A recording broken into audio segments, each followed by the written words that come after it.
More than 60 people were feared dead Sunday after a Russian bomb flattened a school being used as a shelter, Ukrainian officials said. While Moscow's forces pressed their attack on defenders inside Mariupol's steel plant in an apparent race to capture the city ahead of Russia's Victory Day holiday.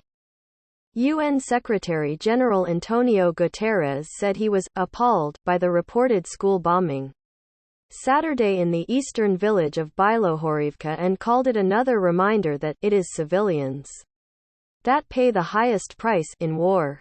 Authorities said about 90 people were sheltering in the basement. Emergency crews found 2 bodies and rescued 30 people. But, most likely all 60 people who remain under the rubble are now dead, Serhiy Haidai, governor of Luhansk province, wrote on the Telegram messaging app. Russian shelling also killed 2 boys, ages 11 and 14, in the nearby town of Privilya. He said, Luhansk is part of the Donbass, the industrial heartland in the east that Russia's forces are working to capture. As Moscow prepared to celebrate the 1945 surrender of Nazi Germany with a Victory Day military parade on Monday, a lineup of Western leaders and celebrities made surprise visits to Ukraine in a show of support. U.S. First Lady Jill Biden met with her Ukrainian counterpart.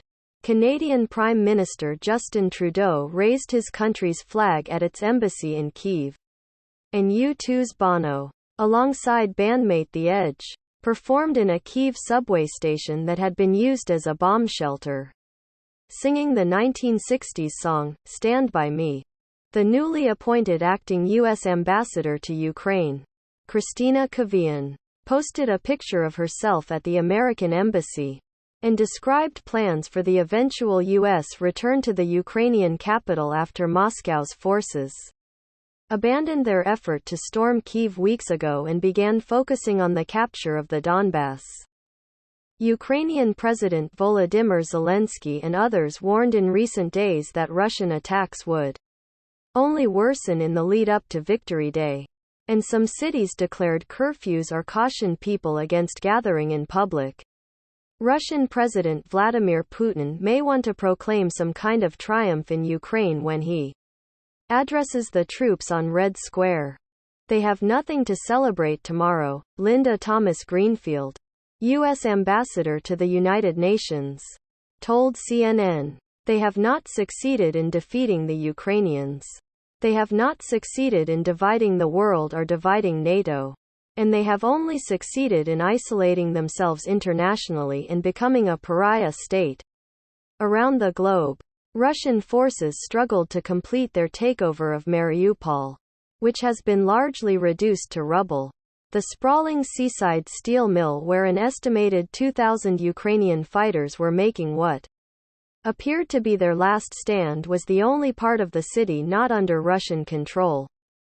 The last of the women, children and older civilians who were taking shelter with the fighters in the Azovstal plant were evacuated Saturday. Buses carrying over 170 evacuees from the steelworks and other parts of Mariupol arrived in the Ukrainian-held city of Zaporizhzhia on Sunday. UN officials said. The Ukrainian defenders in the steel mill have rejected deadlines set by the Russians for laying down their arms. Captain Sviatoslav Palomar, deputy commander of the Ukrainian Azov Regiment, a unit holding the steel mill, said the site was targeted overnight by warplanes, artillery and tanks. We are under constant shelling, he said online, adding that Russian ground troops tried to storm the plant, a claim Russian officials denied in recent days, and lay mines. Palomar reported a multitude of casualties. Lt.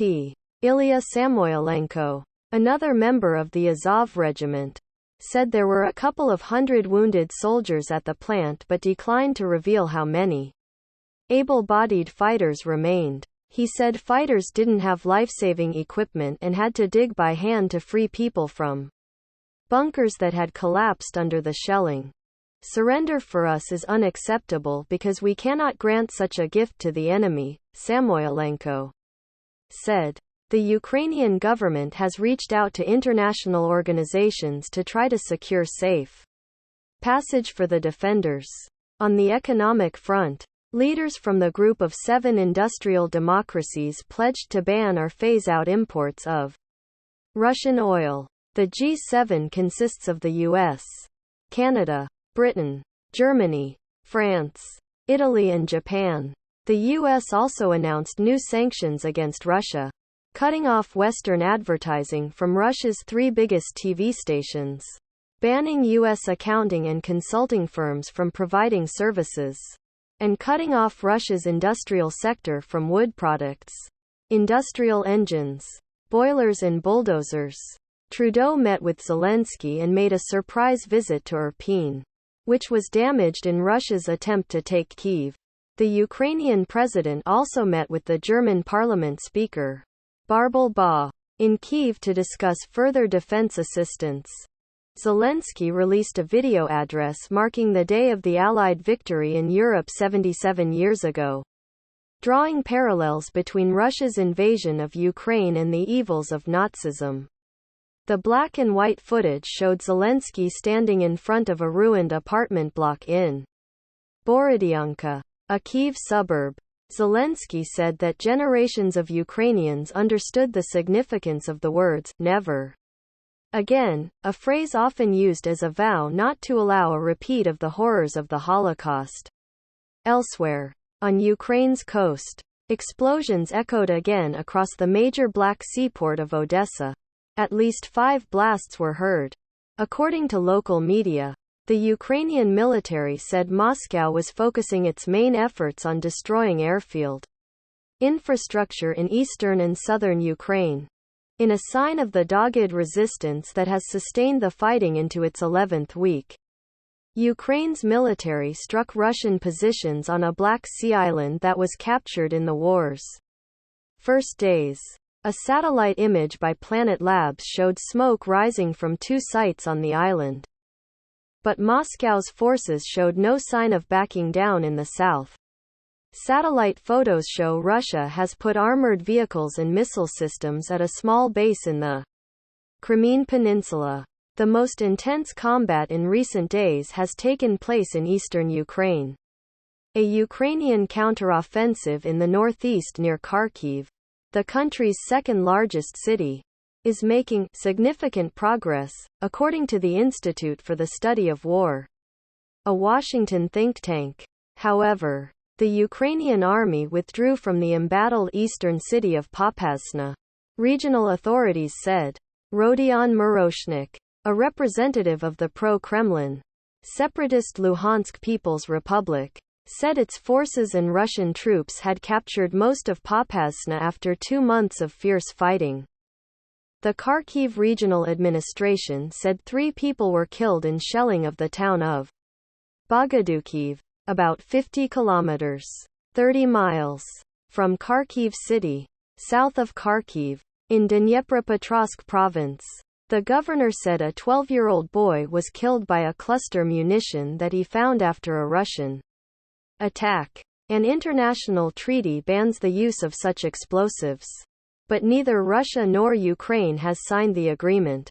This war is treacherous, the governor, Valentin Reznichenko, wrote on social media. It is near, even when it is invisible. Gambrel reported from Lviv, Ukraine. Jessica Fish in Bakhmut. David Keaton in Kyiv. Yuras Karmanow in Lviv. Mstislav Chernov in Kharkiv. Lolita C. Baldor in Washington and AP staff around the world contributed to this report. Follow AP's coverage of the war in Ukraine. https apnews.com/hub/Russia-Ukraine. Thanks for listening to this important news update. Please subscribe to our channel to stay updated with the latest news.